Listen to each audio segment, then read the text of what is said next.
अगर कोई बहुत ज़्यादा एग्रेसिव हो रहा है तो उसे तुरंत एक टैग दे दिया जाता है, ये तो पागल है, उसे गुस्सा करने की आदत है। उससे काउंसलिंग ही होती थी। बिल्कुल। और बच्चा किसी न किसी से तो बहुत ज़्यादा कनेक्टेड होता था, जिससे वो अपनी बातें शेयर करता था। और आज के टाइम में लोग अपनी बातें शेयर नहीं कर पाते। स्लीपिंग पैटर्न क्या होना चाहिए, आपने स्लीपिंग के बारे में बात करी है अपने बुक में। और कहीं ना कहीं सोसाइटी को, बहुत लोग ऐसा होता है सोसाइटी को बस दिखाने के लिए ये सारा स्ट्रेस खुद ले रहे हैं। खुद को हर चीज के लिए बुरा ही मानोगे तो आप किसी चीज के लिए अच्छा फील ही नहीं करोगे। और जरूरत पड़े तो आप पेरेंट्स के साथ भी मीटिंग शेड्यूल करके बात करो कि आपको बच्चों को कैसे टाइम देना है। जैसे कि हम लोग कहते हैं कि पैसा सब कुछ नहीं होता, लेकिन पैसा बहुत मैटर करता है। अगर आप फाइनेंशियल बर्डन भी लोगे ना तो आप स्ट्रेस में रहोगे, और स्ट्रेस आप अपनी फैमिली, अपनी वाइफ, अपने बच्चों पे निकालोगे। अगर हम इनको नोट डाउन करने की कोशिश करेंगे ना तो वी विल सी कि अननेसेसरी एक्सपेंसेस जिनको हम अपना बेसिक नीड मान रहे हैं ना, वो बेसिकली लग्जरी है। एग्जैक्टली यही मेरा पॉइंट है कि पहले अननेसेसरी के खर्चे नहीं थे। आज भी अगर बेसिक नीड्स की बात की जाए ना तो वो भी बहुत ज़्यादा महंगे नहीं हुए। तो सोसाइटी का जो कंट्रीब्यूशन है वो सिर्फ पैसे से या मेहनत से नहीं हो सकता। राइट। आपने जो सीखा अगर वो भी सोसाइटी को शेयर करें, लोगों की लाइफ में वैल्यू ऐड करें, तो वो भी कंट्रीब्यूशन है। सोशल हेल्थ के बारे में अवेयरनेस अब आने लगी है, जिम, योगा, इसके बारे में काफ़ी बात होने लगी है। बट मेंटल एस्पेक्ट एक ऐसा है जो अभी भी अनटच्ड है। लोग इसके बारे में बात नहीं करते। हरे कृष्णा दोस्तों, स्वागत है आपका value of life by Pooja Kushal podcast पे। जैसे कि हम हर बार बात करते हैं, हमारे चैनल का नाम ही वैल्यू ऑफ लाइफ है, तो हमारा एक ही काम है कि आपके लाइफ में हम वैल्यू को ऐड कर सके। और आज आपके लाइफ में वैल्यू ऐड करने के लिए हमारे साथ बहुत ही स्पेशल गेस्ट देवेश जी हमारे साथ जुड़े हैं, जो कि मेंटल हेल्थ के बारे में बात करेंगे कि एक्चुअली प्रॉब्लम्स क्या क्या है, इसके सॉल्यूशंस क्या क्या है और किन चीज़ों को हम अवॉइड करते हैं। तो वीडियो में बने रहिए, क्योंकि आज की वीडियो बहुत ही इंटरेस्टिंग और बहुत ही हेल्पफुल होने वाली है, जो आपके लाइफ में से मुझे लगता है 90% प्रॉब्लम्स को ख़त्म कर देंगी। तो वीडियो में बने रहिए। देवेश जी, आपका बहुत बहुत स्वागत है। तो देवेश जी, आपने ये जो बुक लिखी है नर्सिंग हेल्दी माइंड्स, तो ये बुक लिखने का माइंड में आपका कैसे आया, कैसे थॉट आया कि माइंड के ऊपर या मेंटल डिसऑर्डर्स के ऊपर लिखा जाए कुछ? जी, हरे कृष्णा पूजा जी। बेसिकली एक तो बचपन से था कि मुझे कुछ लिखना है, तो वो रीज़न था प्राइमरी। दूसरा ये कि हम सोसाइटी को, हमें जो कुछ भी सीख रहे हैं ना, उसको कंट्रीब्यूट भी करना ज़रूरी है। Exactly. तो मुझे किसी ने मेडिटेशन के बारे में 10 साल पहले बताया था, और उसको सीखते हुए बहुत सारी चीज़ें मैंने सीखी। सिर्फ मेडिटेशन ही नहीं, बहुत सारी चीज़ें सीखी। तो सोसाइटी का जो कंट्रीब्यूशन है वो सिर्फ पैसे से या मेहनत से नहीं हो सकता। Right. आपने जो सीखा अगर वो भी सोसाइटी को शेयर करें, लोगों की लाइफ में वैल्यू ऐड करें, तो वो भी कंट्रीब्यूशन है सोसाइटी। बहुत बड़ी बात है ये। जी, तो यही 2 प्राइमरी रीज़न थे मेरे कि मैं इस जर्नी पे शुरू करूं। तो आपने ऐसा क्या ऑब्जर्व किया, कहीं मतलब आपको ऐसा कौन सा गैप दिखा जो आपको लगा कि लोगों को बताना चाहिए? जी, तो एक तो हमारी सोसाइटी में मेंटल हेल्थ या हाइजीन के बारे में बिल्कुल बात नहीं होती। राइट। थोड़ा सा फिजिकल हेल्थ के बारे में अवेयरनेस अब आने लगी है, जिम, योगा, इसके बारे में काफ़ी बात होने लगी है। बट मेंटल एस्पेक्ट एक ऐसा है जो अभी भी अनटच्ड है। लोग इसके बारे में बात नहीं करते, और इसमें बहुत सारी ऐसी ऐसी चीजें हैं जो बहुत नॉर्मल हैं, बट बिकॉज अवेयरनेस नहीं है, हम उसको अलग, सोसाइटी उसको अलग। नॉर्मली लोग कह देते हैं कि पागल है क्या। अगर कोई बहुत ज्यादा एग्रेसिव हो रहा है तो उसे तुरंत एक टैग दे दिया जाता है, ये तो पागल है, पागल, इसे गुस्सा करने की आदत है। लेकिन उसके पीछे क्या रीजन है उस पे कोई नहीं जाता है। बिल्कुल। तो ये सेम सिचुएशन अगर वही बंदा एक डॉक्टर के पास जाए तो वो बहुत इजीली उसको हैंडल कर लेता है। क्यों?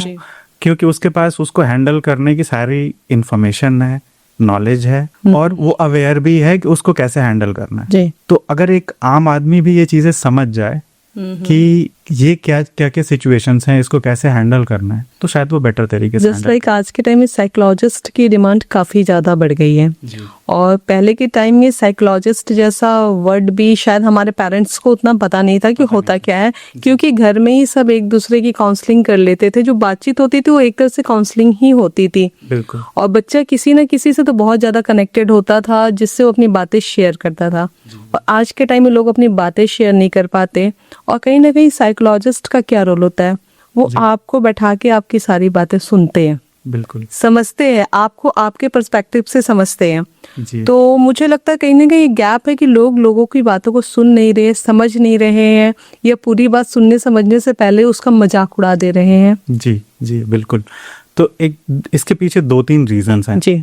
एक तो जो हमारी जो सोशल कंडीशनिंग थी या जो जिस तरीके से हम लोग रहते थे पहले वो बिल्कुल अलग था जी। हम गाँव में रहते थे या छोटे शहरों में भी रहते थे तो वहाँ पे लोग एक दूसरे से मिलजुल के रहते थे राइट। वहाँ पे एक ग्रुप होता था जहाँ पे आप किसी न किसी से बहुत अच्छे से कनेक्टेड हो बिल्कुल। तो उसकी वजह से क्या होता था कि आप अपनी हर बातें शेयर कर पाते थे वहाँ पे आपको गाइडेंस भी मिलती थी जी। कि आप क्या सही कर रहे हो क्या गलत कर रहे हो आपको किस डायरेक्शन में जाना चाहिए तो वहाँ पे अब अभी क्या हो गया कि जॉब के चलते लोग बड़े शहरों में आ रहे हैं जी। किसी से कोई कोऑर्डिनेशन नहीं है आपकी जो जॉब है वो स्ट्रेसफुल ज्यादा हो गई है फैमिली भी 2-3 पार्ट में बट गई है जॉब की वजह से। एग्जैक्टली फैमिली भी आप अपने पेरेंट्स से अलग रह रहे हो जी।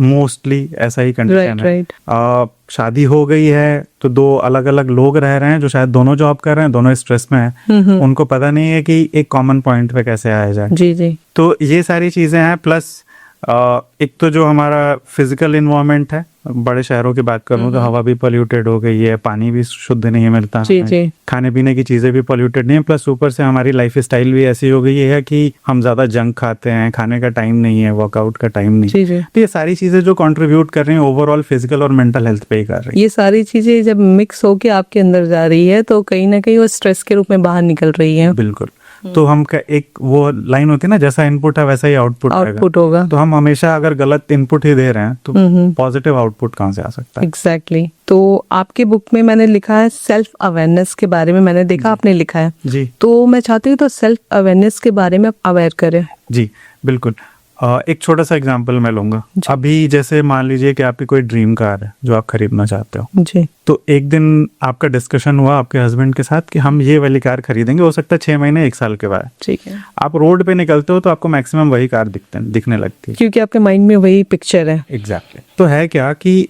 अवेयरनेस भी वही चीज है कि आप उसके बारे में अभी अवेयर हो गए राइट। ठीक है जैसा मैंने पहले बताया था किसी ने मुझे मेडिटेशन के बारे में बताया 10 साल पहले तो उस एक वर्ड ने मुझे बहुत सारी चीजें सिखा दी ऐसा तो नहीं कि दुनिया में पहले मेडिटेशन नहीं होता राइट बिल्कुल जी। बट जब मैं उसके बारे में अवेयर हो गया तो उन चीजों के बारे में मैंने फोकस करना शुरू कर दिया वो सेम चीज होती है जब आप कोई भी नई चीज या कोई आपको बता दे या आप सीख लेते हो कहीं से या कहीं सुन लेते हो कि यार ये भी कोई एक चीज है इन्वेस्टिंग के बारे में तो अगर कहीं से सुनते हैं और किसी को करना है तो वहां से अपनी जर्नी स्टार्ट कर लेता है जिसको नहीं करना नहीं करता तो अवेयरनेस का यही रोल है कि आपके माइंड में एक ऐसी चीज आ जाती है कुछ ना कुछ एक ट्रिगर आ जाता है कि आप उसके बारे में सोचने लगते हो समझने लगते हो उसके बारे में और जानने की कोशिश। तो बेसिकली सेल्फ अवेयरनेस ये है कि आपको क्या करना है लाइफ में क्या अचीव करना है आपको उसके बारे में अवेयर होना है सोचना है फिर उसके अकॉर्डिंग आपको एक्शंस लेने हैं। जी बिल्कुल तो बेसिकली है क्या कि अभी जो हमारी जर्नी है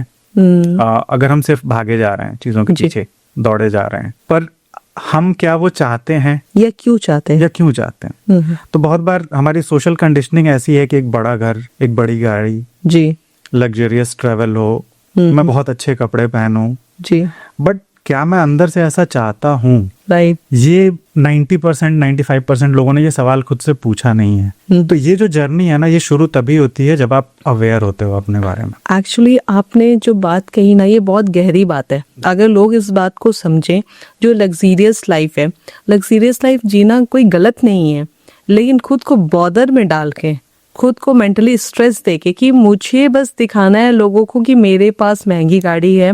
लाइक अगर मैं घर की बात करूं तो घर एक ऐसा जगह है ना जहां आप पूरे दुनिया के स्ट्रेस को छोड़ के आप उसके नीचे सुकून से सो सकते हो राइट बिल्कुल। लेकिन आपकी अगर एबिलिटी नहीं है कि आप 10 करोड़ का मकान खरीदो और आपने 10 करोड़ का मकान खरीद लिया तो वो घर के नीचे भी आप सुकून की नींद नहीं सो सकते क्योंकि आपके माइंड में प्रेशर रहेगा कि इतना EMI मैं कैसे चुकाऊंगा।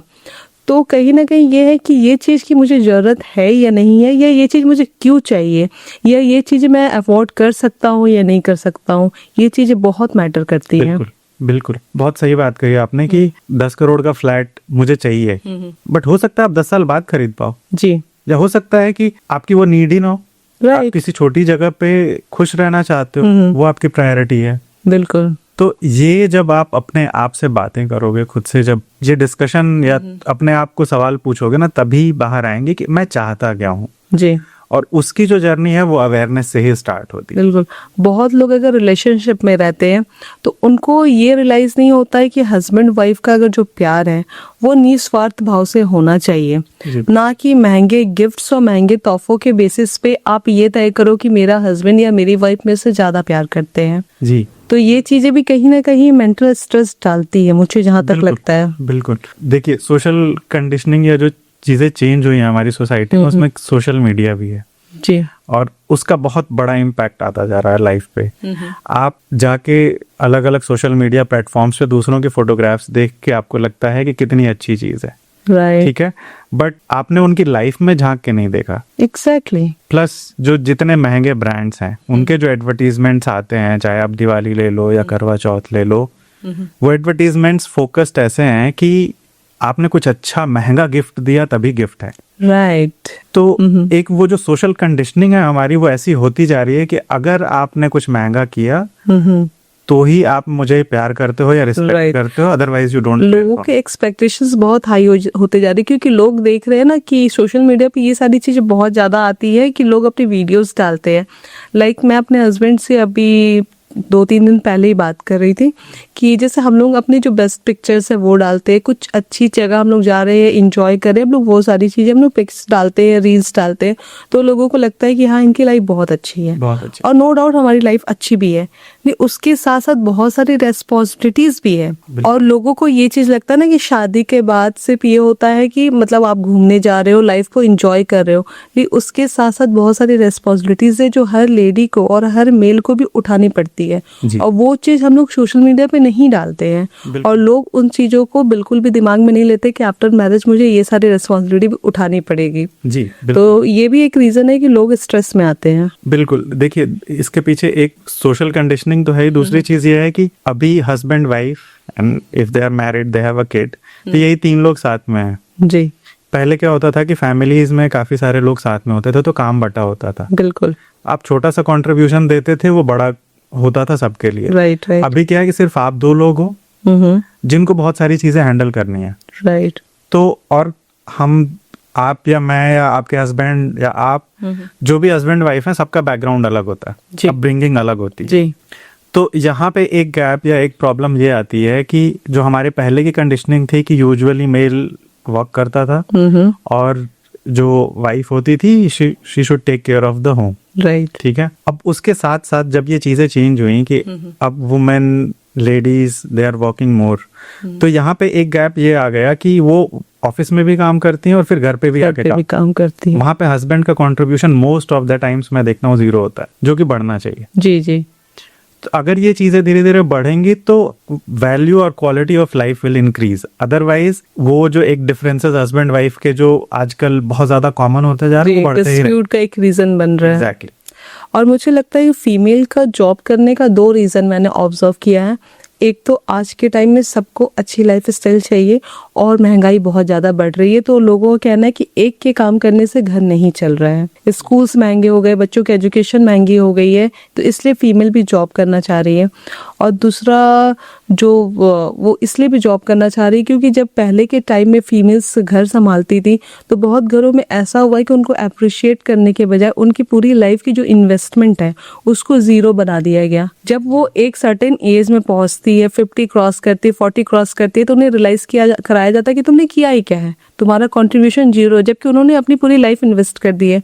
तो मुझे लगता है कि ये भी एक रीजन है कि वुमेन फाइनेंशियली इंडिपेंडेंट होना चाह रही है। और ये सब के बीच में मुझे लगता है कहीं ना कहीं एक फैमिली, पूरी फैमिली सरवाइव कर रही है, क्योंकि जैसा आपने कहा कि पहले सबकी रेस्पॉन्सिबिलिटीज बटी हुई थी। तो मुझे पता है कि फादर जॉब करते थे, मम्मी घर संभालती थी, दादा दादी बच्चों को संभालते थे, तो किसी के ऊपर किसी तरह का बर्डन नहीं था। और अब हर किसी ने सारी बर्डन अपने ऊपर ले रखी है, तो ये भी कहीं ना कहीं स्ट्रेस का एक रीजन होता है। जी बिल्कुल। इसमें 1-2 चीजें मैं ऐड करना चाहूंगा कि डेफिनेटली मटेरियलिस्टिक चीजों के प्रति हमारा अट्रैक्शन बढ़ गया। हम ज्यादा महंगी चीजें अफोर्ड करना या खरीदना चाहते हैं। ठीक है। हम लाइफ में ज्यादा कंफर्ट चाहते हैं। राइट। ठीक है। हैप्पीनेस, एंजॉयमेंट, एक दूसरे के साथ अच्छा टाइम स्पेंड करना, उस पर फोकस हमारा कम हो गया है। ठीक है।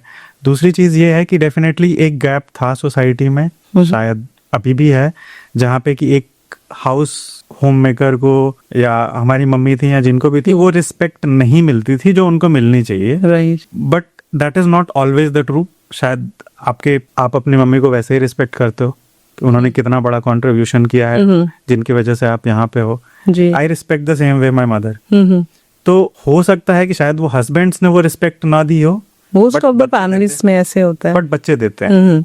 ठीक है, तो ये चीजें ऐसी हैं कि हाँ डेफिनेटली वो वहां से भी आना चाहिए कि हस्बैंड या बाकी के फैमिली मेंबर्स भी उनको रिस्पेक्ट करें, तो चीजें थोड़ी बेटर हो सकती हैं। राइट। जैसे कि जब बेबी कंसीव होता है तो मेरा यही कहना है कि आप हस्बैंड वाइफ मिलके इस चीज पे पहले आप लोग बात कर लो कि कौन क्या रेस्पॉन्सिबिलिटी उठाएगा। अगर मैं जॉब नहीं करूंगी तो तुम घर की सारी रेस्पॉन्सिबिलिटी उठाओगे, तो उस वे में हस्बैंड की भी ये ड्यूटी बनती है कि कभी पैसे के लिए उसे डिसरिस्पेक्ट ना करें। बिल्कुल बिल्कुल। देखिए ये तो म्यूचुअल अंडरस्टैंडिंग वाली बात है।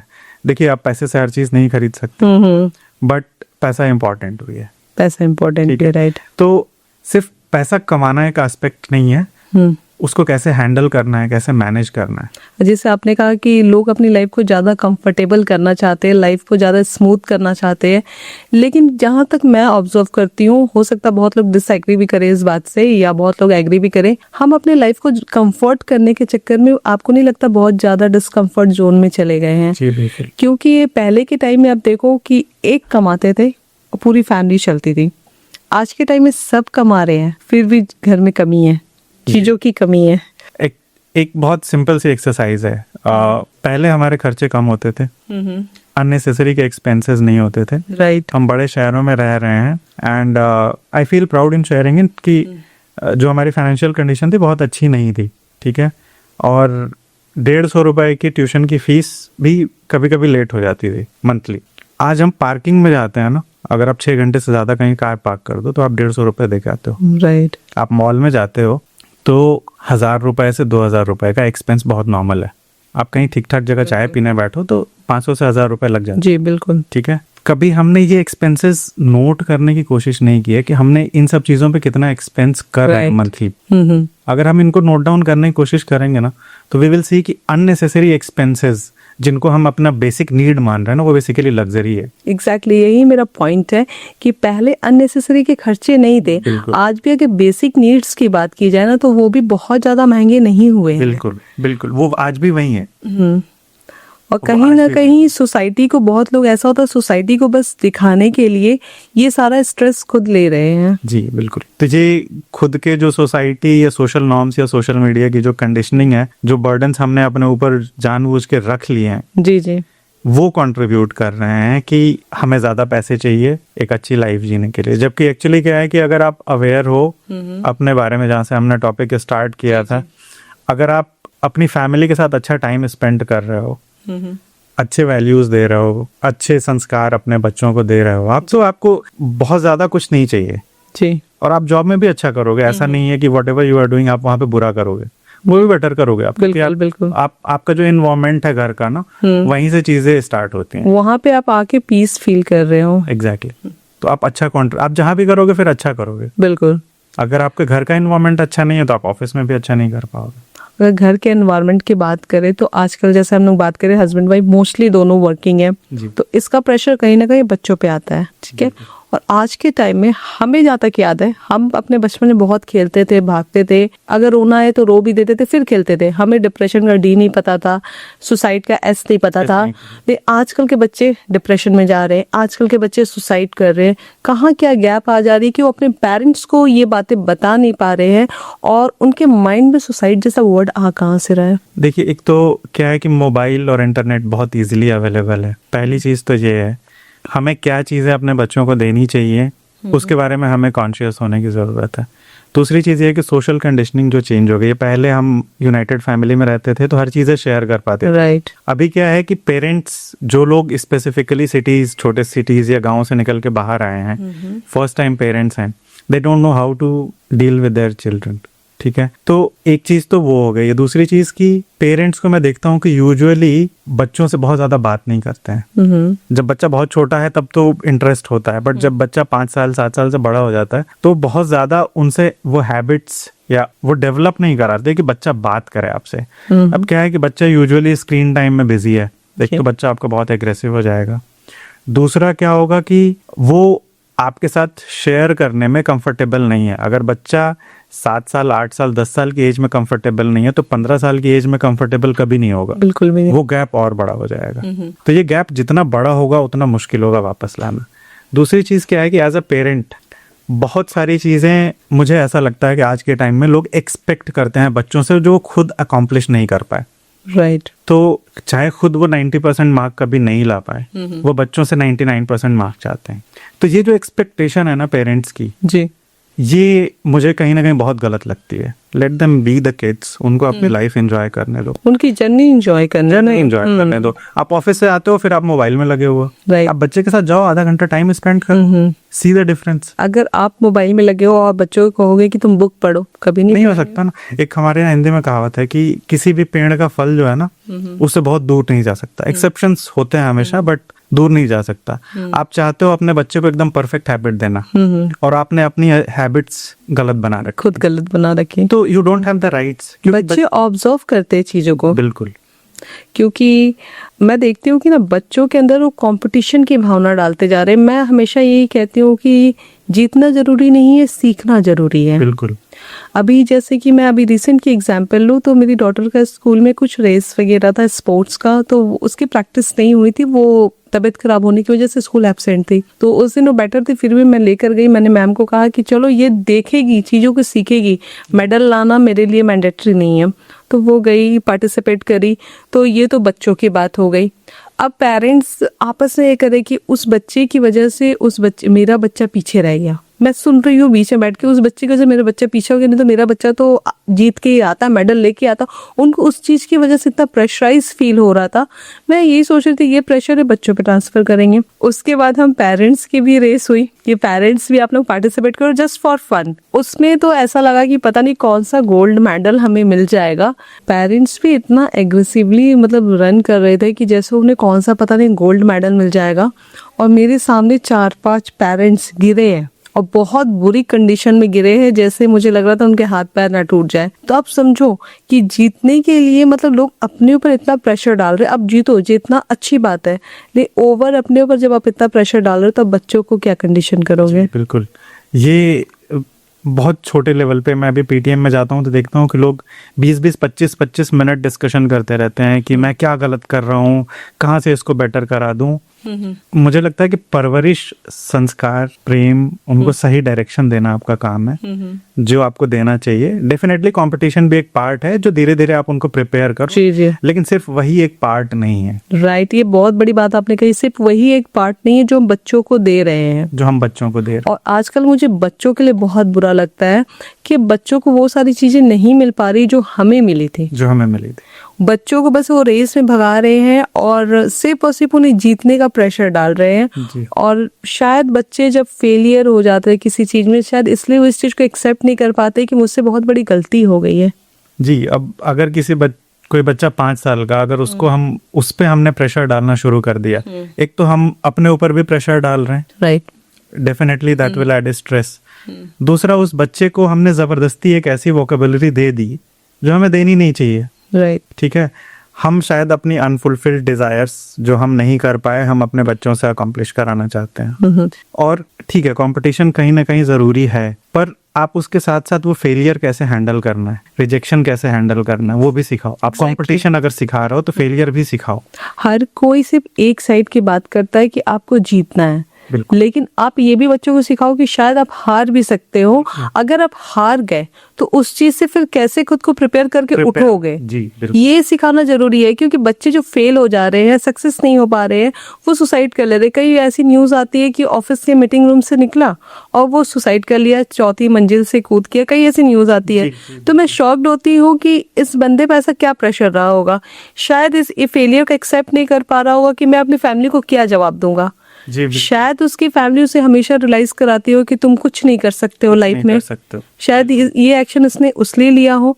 तो हमेशा अपने बच्चों को जीतना सिखाओ, आप आगे बढ़ना सिखाओ, आप लेकिन आप सिखाओ कि आप गिर भी सकते हो। गिर गए तो आपको उठना है और फिर से प्रिपेयर करना है खुद को। जी बिल्कुल। आज ऑफिस में कुछ भी सिचुएशन हो, वर्स्ट सिचुएशन क्या हो सकती है कि आपकी जॉब नहीं है। राइट, इससे वर्स्ट worst कुछ तो नहीं भी नहीं हो सकता। सकता। आपकी जॉब 22-24 साल के एज में आप जॉब स्टार्ट करते, उसके पहले भी तो लाइफ थी ना, जी, लाइफ तो चल रही थी बिल्कुल। ना। हो सकता है उससे बेटर कुछ भगवान ने सोचा हो। कुछ और ऑप्शन होगा आपके पास, ऑप्शंस वहाँ पे दरवाजे बंद नहीं होते। बिल्कुल नहीं होता। मुझे अगर कोई बताता है कि मेरा यहाँ पे जॉब हो गया, कोई अभी न्यू है, 18-20 साल का कोई बच्चा है और उसकी इंटर्नशिप में जॉब लगे, तो मैं यही कहती हूँ कि आप जाओ, अपना बेस्ट दो। लेकिन जिस दिन ये लगे कि अब ये चीज नहीं हो पा रही है, उस दिन पीछे हटने में थोड़ा भी सोचने की जरूरत नहीं है। आप अपनी बात पूरी तरीके से रख सकते हो। बिल्कुल बिल्कुल, यही सही तरीका है। आपको एज अ फेलियर कभी भी ट्रीट नहीं किया जाएगा। आप हो सकता है किसी और फील्ड के लिए बने हो। राइट, तो ये कहीं ना कहीं मुझे लगता है कि हमारी भी गलती है।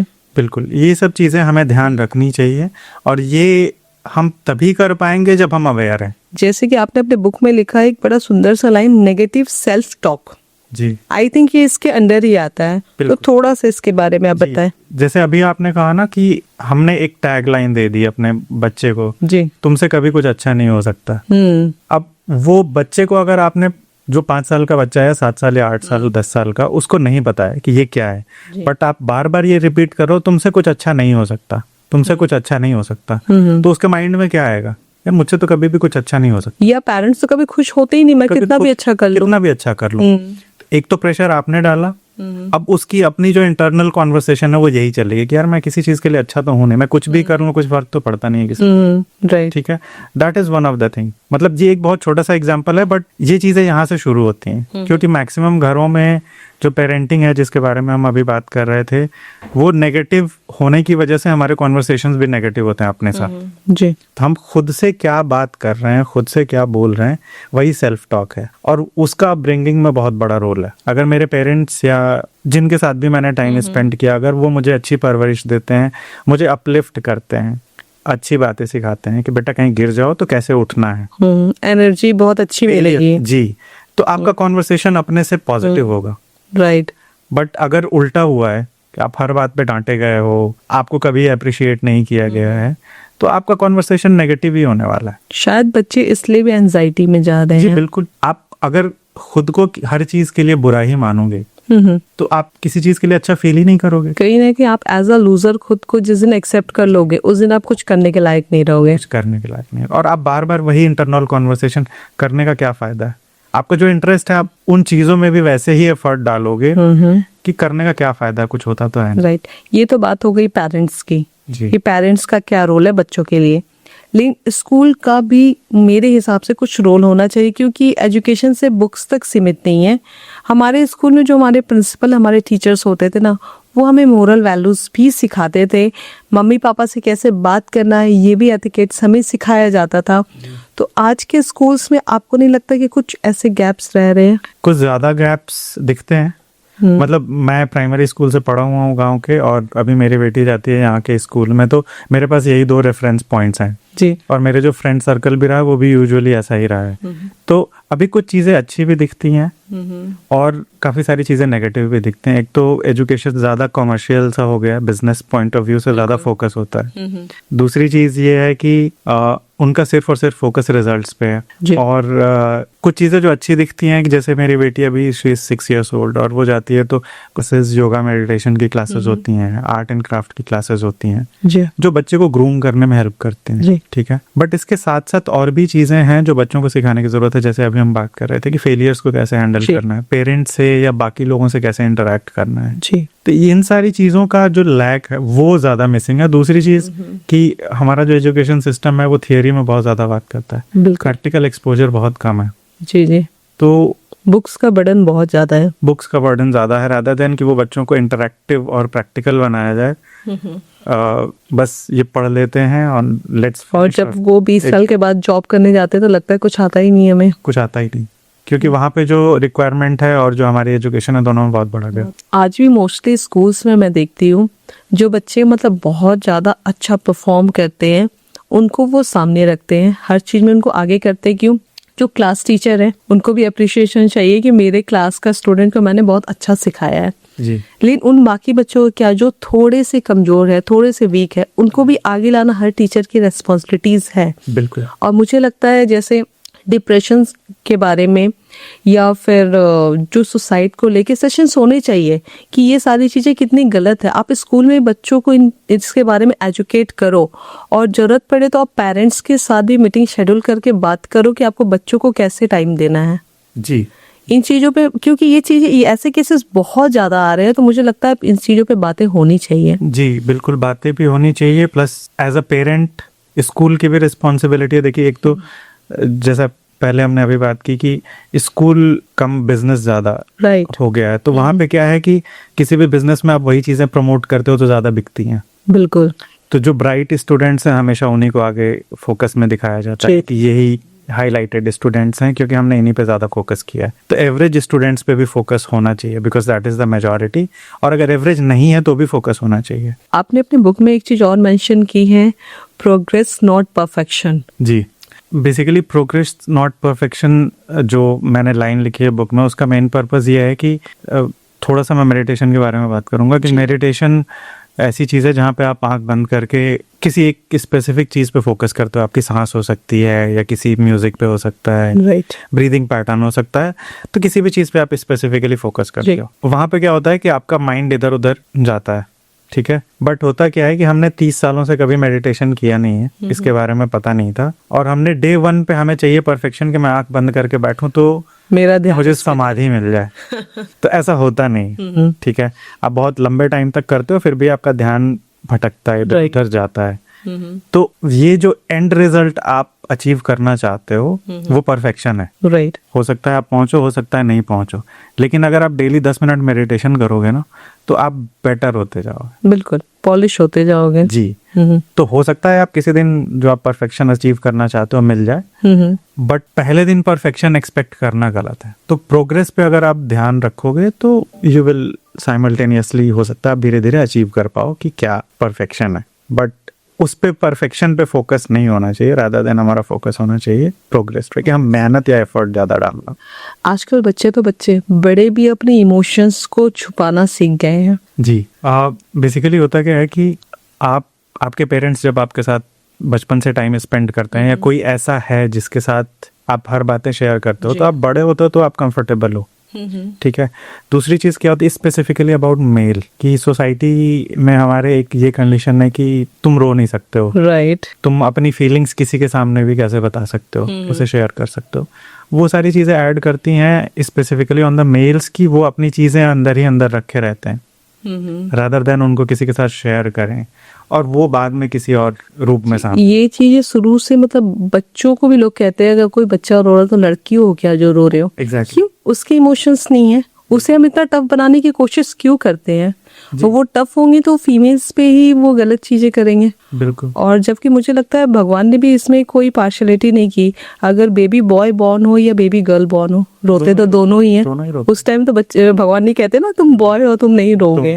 जी बिल्कुल, बहुत अच्छी बात कही आपने। और आप जितना बच्चों को एक्सप्रेसिव बनाएंगे ना, राइट, वो फ्री होकर अपनी बातें आपसे एक्सप्रेस करेंगे, उतना कंफर्टेबल होंगे। राइट। और यही सारी चीजें हुई हैं कि हमने बचपन से अपने अंदर वो चीजें दबा के रखी हुई हैं, और हमें ये भी नहीं पता है कि उनको हैंडल कैसे करना है। आप देखो, अगर लड़कों को ये सिखाया जाता ना कि लड़की हो जो रोगे, वो अपनी इमोशंस को कंट्रोल करते हैं, फिर वो रोएंगे नहीं, क्योंकि उन्हें लगेगा कि हमारा मजाक उड़ाया जाएगा, फिर वो इमोशंस एग्रेशन के रूप में बाहर आता है। जी बिल्कुल, वही एग्रेशन है जो किसी और रूप में बाहर आता है, जी, जिसकी वजह से एंगर है या वायलेंस दिखता है, या कुछ गलत डिसीजंस लेते हुए दिखते हैं बच्चे। जी, जी। These are the primary reasons.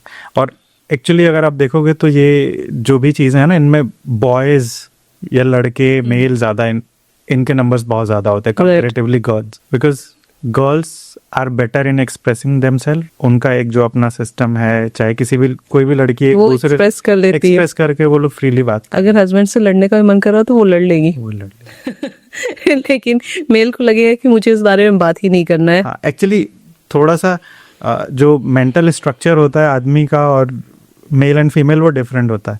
आदमी अगर स्ट्रेस्ड है तो उसकी अपब्रिंगिंग ऐसी है या कंडीशनिंग ऐसी है कि वो कुछ नहीं करना चाहता। तो ये स्ट्रक्चर सोसाइटी का ही दिया हुआ है ना, सोसाइटी का ही दिया हुआ है, सोसाइटी का ही दिया हुआ है, फिर वो इनहेरेंट नेचर हो जाता है। तो डिप्रेशन में कहीं ना कहीं मेलों के नंबर्स ज्यादा है, मुझे ऐसा लगता है। ओके। नंबर ऑफ सुसाइड भी मेल्स के बहुत ज्यादा होते हैं। जो अभी हम बात कर रहे थे, द रीजन इज कि हम अपनी बातें शेयर नहीं करते, राइट। या तो हमारे फ्रेंड्स नहीं है, फ्रेंड सर्कल हमारा ऐसा नहीं है जिनसे हम बातें कर रहे हैं, जिनसे हर बात हम शेयर करें। कोई ना कोई अच्छा, हमारी सोसाइटी का एक प्रॉब्लम है, अगर आप कोई बातें शेयर करो तो वो लोग आपका मजाक बनाने लगते हैं। मोस्टली लोग इसलिए भी शेयर नहीं करते होंगे, और अगर वो कोई गलत स्टेप ले लेता है तो कम से कम मुझे बताना तो चाहिए था। जी, एक्चुअली दो चीजें हैं। एक तो होता क्या है कि आप किसी वो अंडरस्टैंडिंग शायद अभी की जो कंडीशन है सोसाइटी की, शायद पेरेंट्स को ये बच्चों को अपब्रिंगिंग में ही देनी पड़ेगी कि कुछ भी है, गलत है, सही है, हमसे शेयर करो, वी विल एक्सेप्ट इट। दूसरी चीज क्या है कि आप किसी से भी अगर कोई बात शेयर करते हो, आप जिसको नहीं जानते हो बहुत अच्छे से, तो दे कैन मैनिपुलेट, राइट।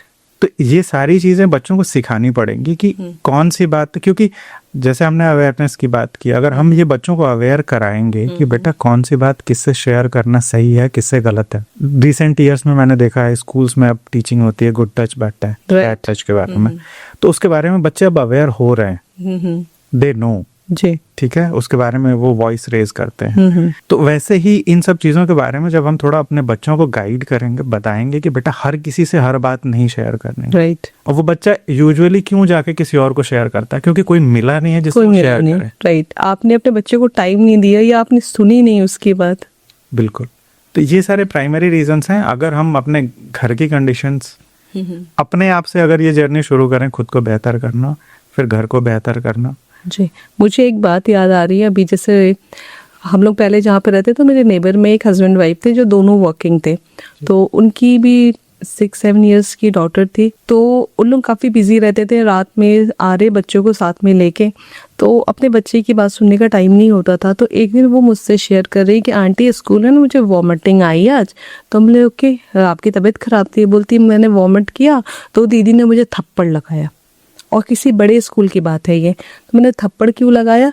क्योंकि मैंने पॉट में नहीं करके सिंक में कर दिया, वॉश बेसिन में कर दिया, तो इसलिए मुझे थप्पड़ लगाया। मुझे बड़ा बुरा लगा, बोले मेरी डॉटर अगर वॉमिट करे तो शायद कुछ ना समझ में आए तो मैं अपने हाथ आगे कर दूं, बिल्कुल, कि मैं उसे पैम्पर करूंगी ना कि भाई इसे वॉमिटिंग आ रही है, मतलब ये अच्छा फील नहीं कर रही है, तो मैं ये नहीं दिखूंगी कि मेरी बेडशीट गंदी हो रही है, मैं गंदी हो रही हूँ। लेकिन बच्चे को उसको थप्पड़ लगा दिया गया। तो मैंने पूछा आपने अपनी मम्मी से शेयर की ये बात? नहीं, मम्मा को मैंने नहीं बताया। आप अब समझो गैप यहाँ से स्टार्ट हुआ कि उसने अपनी मम्मा से शेयर नहीं करा, बिकॉज वो उसकी मदर ने वो कंफर्ट जोन उसको दिया नहीं है, राइट। तो अगर हम ये टाइम अपने बच्चों को बचपन से ही देना शुरू नहीं करेंगे तो अब फिर हम एक्सपेक्ट करते हैं कि अब तो ये बड़ा हो गया है, इसको समझ में आनी चाहिए चीजें और मुझसे शेयर करना चाहिए। ऐसा कुछ होता नहीं है। अब बड़े हो के दोस्त अचानक से नहीं बन सकते हो। बिल्कुल। आजकल एक प्रॉब्लम ये भी देखने को आता है, जब यंग लोग होते हैं, रिलेशनशिप में ब्रेकअप होता है, तो उस चीज को एक्सेप्ट नहीं कर पाते हैं। कई बार ऐसा होता है कि वो बहुत ज्यादा ही मतलब डिप्रेशन में चले गए, इमोशनली ब्रेकडाउन हो गए। एक चीज ये है कि शायद रिजेक्शन हमने सिखाया नहीं है, सोसाइटी ने नहीं सिखाया। दूसरा, जो उसका सर्कल है वो उसको इन्फ्लुएंस कर रहा है कि हाउ, और तीसरी चीज शायद उसने खुद को मान रखा हो कि how I can be rejected, मुझे कैसे रिजेक्ट कर दिया। और शायद एक चीज इसमें और कंट्रीब्यूट कर सकती है कि बच्चे ने जो कुछ भी मांगा बचपन से उसको हर चीज मिली है। उसको कभी लाइफ में ऐसा नहीं हुआ कि किसी ने मना किया कि ये चीजें गलत हैं, ये नहीं मिलेंगी तुम्हें, या हो सकता है उसकी गलतियों को, हर बात गलतियों को नजरअंदाज किया जा रहा हो। राइट। तो ऐसे कंडीशन में बच्चे ज्यादा वायलेंट हो जाते हैं, एग्रेसिव हो जाते हैं। कहीं ना कहीं उसे ये लगने लगता है कि दुनिया के हर चीज पे मेरा ही राइट है, और मैं जब मांग रहा हूँ मुझे हर चीज मिलनी चाहिए मेरे हिसाब से, और नहीं तो तुम्हें जीने का कोई अधिकार नहीं है। जी, उसको ये नहीं पता है कि दूसरे का क्या अधिकार है, राइट। क्या कर रहा हूँ दूसरे के लिए गलत है। और जो लोग इमोशनली बहुत ब्रेक डाउन हो जाते हैं, तो उनके लिए ऐसे कौन से टूल है जो काम करते हैं?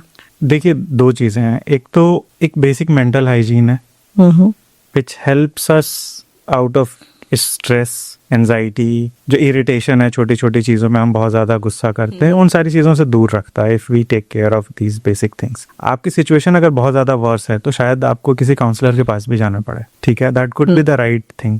बट अगर आपके फ्रेंड्स हैं जिनसे आप, जो लॉयल हैं, एटलीस्ट अगर एक फ्रेंड है आपका, आप जिनसे हर बातें आप शेयर कर पाते हो, या हो सकता है आपके केस में पेरेंट्स हो या गार्जियन हो, बड़ा भाई हो, कोई कजिन, कोई एक ऐसा बंदा हो कोई एक ऐसा बंदा हो, तो उनसे ये बातें आप शेयर करो। कहीं ना कहीं आपको जाके काउंसलर से भी बातें शेयर करनी पड़ेंगी। और बहुत बार ऐसा होता है कि शायद आप वो शेयरिंग भी करते हो बट आपने कुछ गलत स्टेप ले लिया, कुछ गलत कर दिया, जाने अनजाने आपने कुछ गलत कर दिया, you are not comfortable sharing, तो भी शेयर नहीं करने से बेटर है कि आप उसको शेयर करो।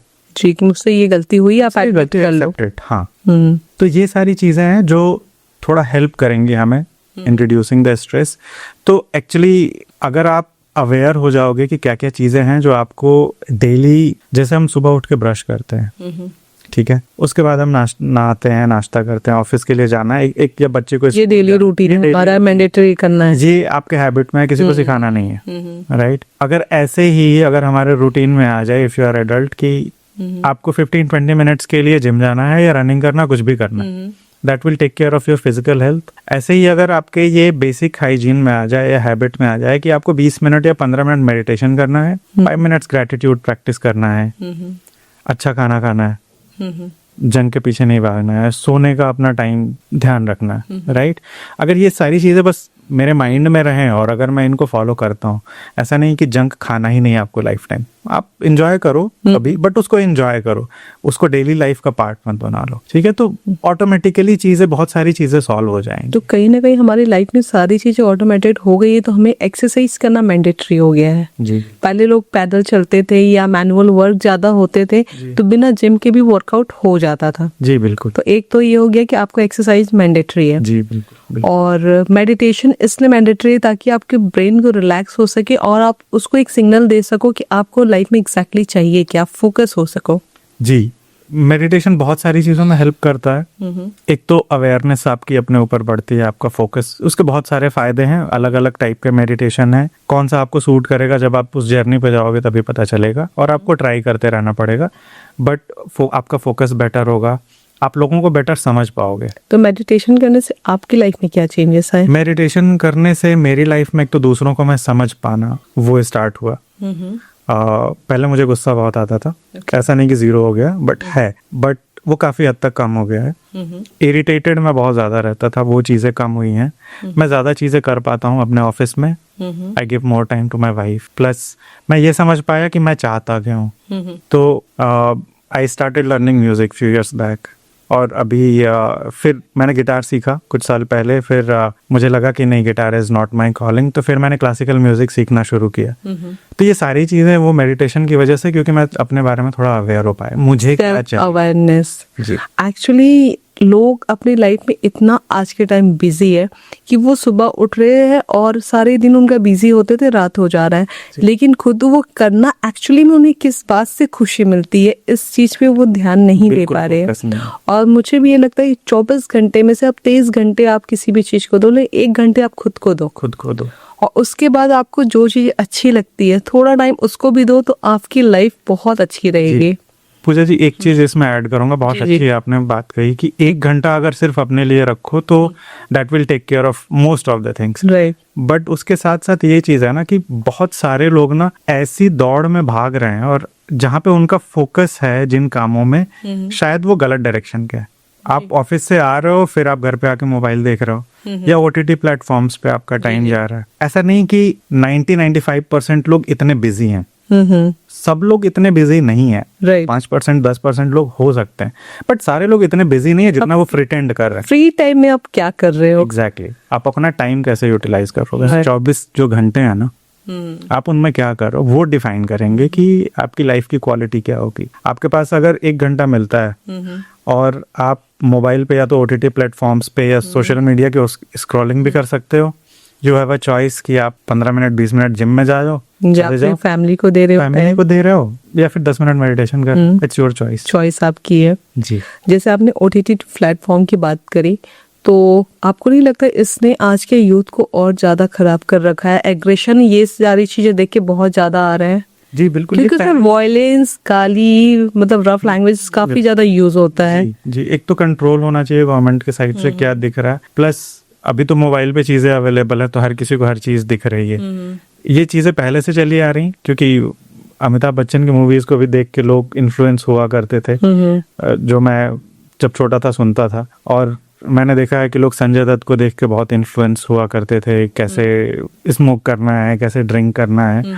तो वो एक सिंबल था एक आइकन थे, वो चीजें अब थोड़ी और ज्यादा बढ़ गई हैं, वो एक लिमिट फॉर्म में हमारे पास, अब तो अनलिमिटेड है। लिमिटेड हो गया। पहले तो आप मूवीज शायद महीने 2 महीने में एक बार देखने जाते थे थिएटर में, अभी तो 24 घंटे अवेलेबल है। Right. तो उसका इन्फ्लुएंस बहुत ज्यादा बढ़ गया। तो ये चीजें हमारे यूथ पे बहुत गलत इफेक्ट डाल रही है। बहुत बहुत गलत इम्पैक्ट है। जी तो जैसे 2 बातें हमने कही कि एक मेडिटेशन, एक एक्सरसाइज, जी और तीसरी डाइट। जी डाइट का भी बहुत इंपॉर्टेंट रोल है कि हम कैसा सोचते हैं, कैसा बिहेव करते हैं, क्योंकि अगर हम अंदर से वीक रहेंगे, प्रॉपर न्यूट्रिशन हमें नहीं मिलेगा तो हम इरिटेटेड फील करेंगे। जी बिल्कुल। जस्ट लाइक एक बच्चे को भूख लगती है तो वो रोता है, चिड़चिड़ाहट सा फील करता है। जी तो हम क्या खा रहे हैं ये भी डिपेंड करता है। जी बिल्कुल। जो बड़े शहरों में लोग रह रहे हैं, hmm we don't have right food, हवा अच्छी नहीं है, पानी अच्छा नहीं, कुछ भी अच्छा नहीं। और इसमें हमने अपनी लाइफ स्टाइल में बहुत ज्यादा जंक ऐड कर लिया है। जी। हमें आइडिया नहीं है कि हमने क्या क्या चीजें की हैं। स्विगी, जोमेटो, जो अदर प्लेटफॉर्म्स हैं, वो उन्होंने बहुत ज्यादा कन्वीनियंस दे दिया। इन्होंने हमारी लाइफ को इजी नहीं, मुझे लगता है इन्होंने हमारी लाइफ को हेल बना दिया है। जी बिल्कुल, बहुत सही बात की आपने कि वो एक बिजनेसमैन है, उनके लिए तो एक प्रॉफिट लॉस स्टेटमेंट है। आपको खाना डिलीवर करने पे उनको पैसा मिल रहा है, बट आप अपनी लाइफ में क्या कर रहे हो, इसके लिए आपको कॉन्शियस होना पड़ेगा कि आप रात में 1 बजे, ठीक है, कभी कहीं बिजी हो कुछ काम में तो चलता है, that is fine, once in a while चलता है, once in a while that is fine, but ये डेली, ये एक्चुअली जो हमारे टीवी पे एडवर्टीजमेंट्स आते हैं या ये जो कंपनीज भी ऐड दिखाती हैं ना, वो ये दिखाते हैं कि ये बहुत कूल है राइट। रात को 4 बजे गुलाब जामुन खाना या इमरती खाना। तो अब जब आप अवेयर नहीं हो तो आपको अब वो अट्रैक्टिव लगेगा। हाँ, हमें लगता है कि इजी है, बहुत सही Easy, चीज है, इन्फ्लुएंस हो जा रहे हैं हम। तो फिर आपका ब्रेन भी आपको ऐसे सिग्नल्स देता है कि ठीक है, रात को 4 बजे खाने में क्या दिक्कत है। लेकिन उसका आपकी भुगतान अब क्या बॉडी करता है। बिल्कुल करेगा। आप फिजिकली हो सकता है कि आप हो सकता है 25-26 साल या 30 साल का अभी सफर नहीं करो, बाद में करोगे, उसका रिजल्ट कहीं ना कहीं तो दिखेगा। बिल्कुल बिल्कुल। आप ऑफिस में अच्छा आउटपुट भी नहीं दे पाओगे, बिल्कुल नहीं देते हैं। क्योंकि ऑफिस में भी आजकल स्ट्रेस इतना होता है और वर्किंग कल्चर कुछ जगहों का टॉक्सिक तो होता ही है, मोस्टली होता है। तो फिर उसमें क्या होगा कि आप ऑलरेडी अंदर से आप फिट नहीं हो, तो आप वहाँ पे और इरिटेटेड फील करोगे जी। और कहीं ना कहीं उसका असर आप अपनी फैमिली पे निकालोगे। जी, आप खाने के साथ साथ, अगर आप एक सिंपल सा एग्जांपल, अगर आप 4 दिन से नहीं सो या आपकी स्लीप साइकिल बिगड़ गई है बिकॉज ऑफ एनी रीजन, आप 5वें दिन आप खुद ही रियलाइज करोगे कि आप इरिटेटेड फील कर रहे हो, आप प्रोडक्टिव नहीं हो, आप काम अच्छे से नहीं कर पा रहे हो, आप छोटी छोटी बातों पे ओवर रिएक्ट कर रहे हो। और राइट, आप काम करने बैठे भी हो लेकिन उसका कोई आउटपुट नहीं निकल रहा है, कोई आउटपुट नहीं निकल रहा है। अब आप ये सोचो कि आपने ये अपनी लाइफ स्टाइल बना दी है, तो आप प्रोडक्टिविटी ऑफिस में क्या दे रहे हो? स्लीपिंग पैटर्न क्या होना चाहिए? आपने स्लीपिंग के बारे में भी बात करी है अपने बुक में, स्लीपिंग पैटर्न क्या होना चाहिए? स्लीपिंग पैटर्न देखिए, आइडियल स्लीपिंग पैटर्न तो ये है कि आप 9 बजे सो जाओ 4 बजे उठो, बट वो सबके लिए पॉसिबल नहीं है। बट बेस्ट चीज ये है कि खाने से और सोने के बीच में 2 घंटे का गैप हो, और आप जितना जल्दी सो सकते हो सो जाओ। अगर आप 11 बजे भी सो रहे हो तो 4 बजे सोने से बहुत बेटर है। स्लीपिंग आवर्स क्या होने चाहिए? स्लीपिंग आवर्स देखिए ideally person to person vary करती है, बट आपकी स्लीप क्वालिटी क्या है उस पर भी डिपेंड करती है। तो 7 से 9 घंटे सफिशिएंट है। आप कुछ दिन ट्राई करके देखो कि आपके लिए क्या बेस्ट है। बट एक चीज मैंने ये रियलाइज की है कि if you sleep on time, आप 10 साढ़े 10 के आसपास अगर सो रहे हो तो आप ऑटोमेटिकली जल्दी उठ जाते हो जी। बट अगर आप लेट सोते हो तो लेट उठने के बाद भी आप उतने फ्रेश फील नहीं करते हो। राइट, आप उतनी स्लीपिंग आवर्स कंप्लीट करने के बाद भी आपको फ्रेश नहीं फील होता, थकावट सा फील होता है। एक्चुअली हम लोग जिन चीजों की बात कर रहे हैं ना, ये ऑलमोस्ट जानते सारे लोग हैं, लेकिन लोग इसको अवॉइड करते हैं, नेग्लेक्ट करते हैं लाइफ में और तरह तरह की प्रॉब्लम्स लेते हैं अपनी लाइफ में। एक्चुअली होता क्या है कि एक तो हमें टालने की आदत है, एक तो हमारी हैबिट है टालने की, दूसरी चीज हमें ये लगता है कि ये जो सारी प्रॉब्लम्स हैं मेरे लिए नहीं है, किसी और के लिए। राइट। ठीक है, और जो हम अपनी लाइफ का खुद चार्ज ले सकते हैं उसके बदले हम उसको इग्नोर करते रहते हैं। ठीक है, देखा जाएगा। तो एक तो यहाँ पे एक गैप है हमारी अंडरस्टैंडिंग का कि प्रायोरिटीज क्या होनी चाहिए हमारी। जी, अगर मैं क्लियर हूँ कि मेरी हेल्थ पे मेरी प्रायोरिटी है तो मैं उसके लिए आधे घंटे टाइम निकाल लूँ। बिल्कुल। ठीक है, बट अगर मैंने कभी सोचा ही नहीं कि मेरे लाइफ की प्रायोरिटी क्या है, तो मैं आधे घंटे कहाँ से निकालूंगा? बिल्कुल। हम यूं तो सारी दुनिया कमाने चले हैं, लेकिन खुद को गवा खुद को बैठे गवा हैं। बैठे हैं। बहुत अच्छी बात कही है। खुद को प्यार करना भूल गए हैं और सारी दुनिया से प्यार की उम्मीद में बैठे हुए हैं कि सारे लोग हमें देख के खुश हो कि इसने लाइफ में बहुत सक्सेस अचीव कर लिया है, बहुत कुछ पा लिया, लेकिन हम खुद को खो बैठे हैं। जी, बहुत सही बात कही आपने। और एक्चुअली अगर हम देखें ना, तो किसी को कोई फर्क नहीं पड़ता आपने Exactly. क्या किया है। हम्म, आपके बैंक बैलेंस में कितना पड़ा है, किसको कोई फर्क नहीं पड़ रहा। आप क्या सोच रहे हो, आप अपनी लाइफ कैसे जी रहे हो, आप अपनी लाइफ को कैसे एंजॉय करने आए हो, वो सबसे ज्यादा इम्पोर्टेंट। जी। एक्चुअली अगर मैं शादियों की भी बात करूं तो शादी में लोग कहीं ना कहीं अपनी पूरी लाइफ की ना इन्वेस्टमेंट खर्च कर देते हैं जी कि मुझे इतनी महंगी शादी करनी है। चलो शौक होता है, मैं इसके अगेंस्ट भी नहीं हूं, आप अच्छी शादी करो, लेकिन आपकी जितनी सकान है कहते हैं आप उतना ही करो। लोग कर्जे में आते, मैं बिल्कुल भी इस चीज पे नहीं करती हूँ कि आप कर्जा लेकर शादी करो लोगों को दिखाने के लिए। आप लोन चुकाते रह जाते हो, लोग एक दिन आते एंजॉय करते हैं, भूल जाते हैं, हो सकता है 4 कमियां निकाल दें, जी, और आप लोन में आप अपने आप को कर्जे में डाल के आप स्ट्रेस ले रहे हो, और शादी के बाद भी आप अपने पार्टनर के साथ खुश नहीं हो। आपके पार्टनर अगर कुछ मांगती भी है तो भी नहीं, भाई अभी लोन चुकाना है, अभी कुछ दिन हमें मैनेज करके चलना है। तो बेटर होगा कि आपकी जितनी सकान है आप उतना खर्च करो, लोगों के दिखावे में मत पड़ो। जी बिल्कुल। एक्चुअली आप किसको दिखाना चाह रहे हो, राइट, आप किसको इम्प्रेस करना चाहते हो? शायद आप उनको पसंद भी नहीं करते, बिल्कुल। तो फिर ये दिखावा किस लिए? एक्चुअली होता क्या है ना, लोगों को बुरा फील कराने के लिए, लोगों को जेलस फील कराने के लिए हम कई बार खुद को लोन में डालते जी। हैं। कई बार ऐसा होता है।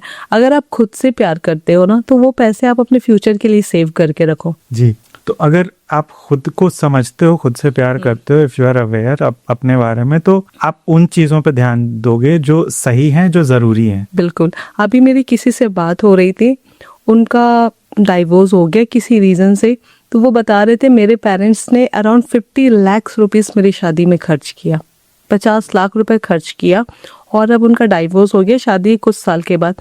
तो वही कह रहे थे कि अगर ये पैसे अगर मेरे पेरेंट्स ने मेरे लिए रख दिए होते तो मेरे बिजनेस में आज बहुत हेल्पफुल होता। जी बिल्कुल। वो प्रायोरिटीज जो सोशल कंडीशनिंग है और प्रायोरिटीज की अंडरस्टैंडिंग नहीं है हमें, जी, कि हमारा फोकस कहाँ पे होना चाहिए। हमारी सोसाइटी में इन सब चीजों को बहुत ग्लोरीफाई किया जाता है। जी। बट आपने कितने दिन लोन भरा, वो कोई नहीं पूछने वाला है। तो इसकी जिम्मेदारी आपकी अपनी है। बिल्कुल। कुछ अच्छा भी होगा तो भी आप ही रिस्पॉन्सिबल हो। कुछ लोग घर खरीदते हैं, फ्लैट खरीदते हैं, राइट, और या अपना घर बनाते हैं, तो काफी ज्यादा ऑलरेडी उसमें उन्होंने इन्वेस्ट कर रखा है, और आज के टाइम में घर बनाना इजी नहीं है, हर कोई जानता है। उसके बाद गृह प्रवेश जब लोग करते हैं तो कई बार और एक्स्ट्रा लोन और एक्स्ट्रा बर्डन लेके एक बड़ी सी पार्टी करते हैं। जी। मैं इस चीज के अगेंस्ट नहीं हूँ, लेकिन आप लोन लेकर अगर पार्टी कर रहे हो तो मुझे लगता है कि ये आप गलत कर रहे हो कि आप एक्स्ट्रा बर्डन आपने ले लिया है और उसके बाद आपको शादी भी करनी है। जी। तो वो खर्चे आपके कोई नहीं उठाने वाला है। तो मुझे लगता है कि आप चीजों को मैनेज करके चलो।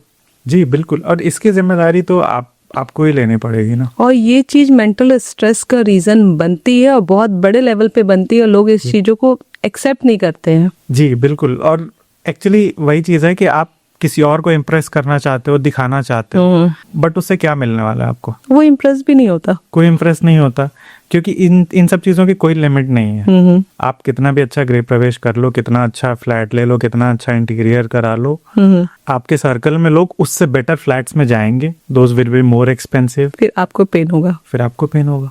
मुझे लगता है ना कि आप करो, आप जितना खर्च करना चाहते हो आप करो, नहीं आप खुद की खुशी के लिए करो, ना कि दूसरों को दिखाने के लिए। जी। सबसे पहले जो इम्पोर्टेंट चीज है आपके लिए वो आपकी खुशी, और आप खुश तभी हो पाओगे जब आप ये सोचोगे लॉन्ग टर्म पर्सपेक्टिव कि अभी तो मैं ये कर रहा हूँ इतनी एक छोटी सी खुशी के लिए या लोगों को इम्प्रेस करने के लिए, बट इसका एंड रिजल्ट क्या होगा? उसका स्ट्रेस तो मैं लूंगा ना।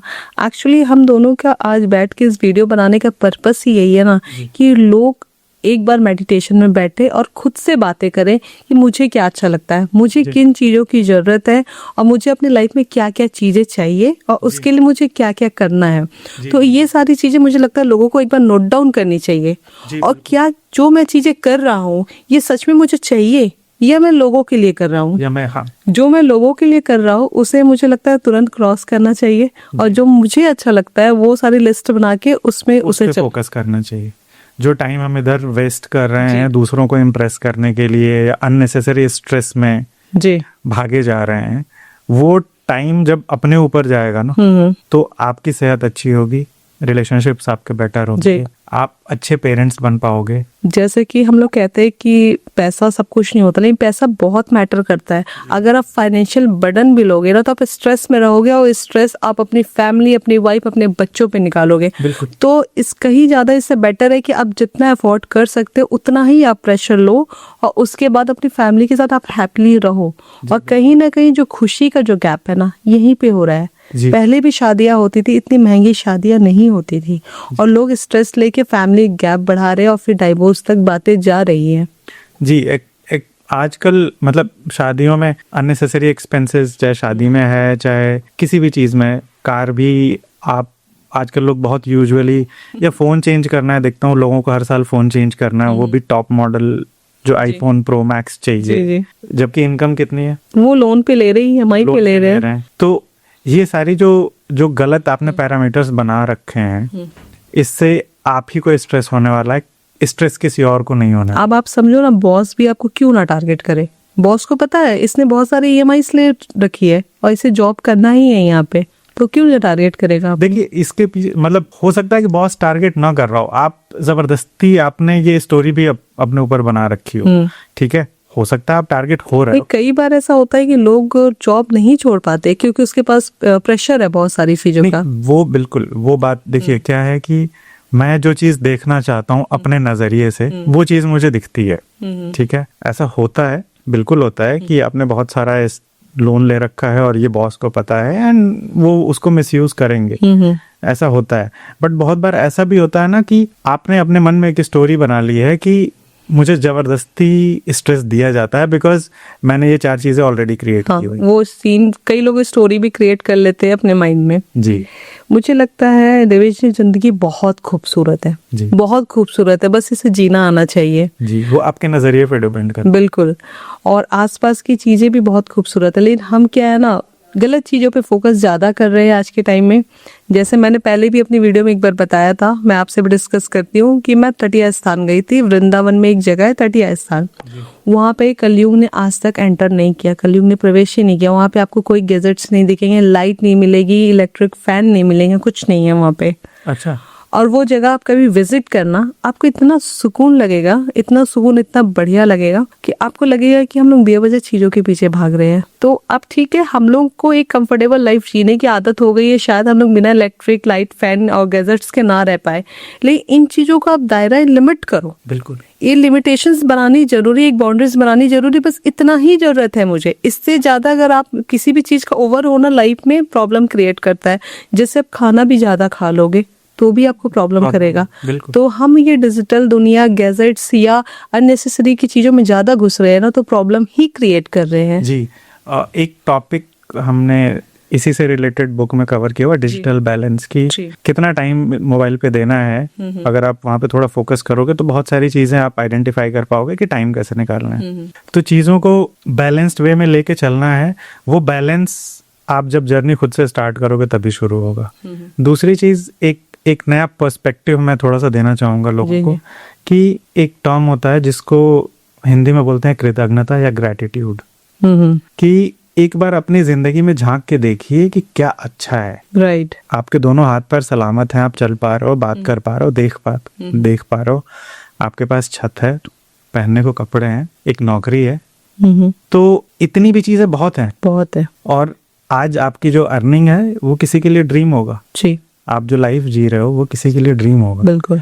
तो एक बार उसके लिए थैंकफुल हो ना, भगवान को मानते हो, अल्लाह को मानते हो, गॉड को मानते हो, यूनिवर्स मानते हो, जो भी मानते हो, उसके लिए थैंकफुल होना दिन में ना कम से कम 2 से 4 मिनट बहुत ज्यादा जरूरी है जी। तो जो आप इस रैट रेस में भागे जा रहे हो ना, इसके चलते हुआ क्या है कि जो कुछ आपने अचीव किया ना, बहुत सारी चीजें आपने अचीव भी की, उसकी वैल्यू खत्म हो गई है, आपने उसको कभी वैल्यू नहीं किया जी।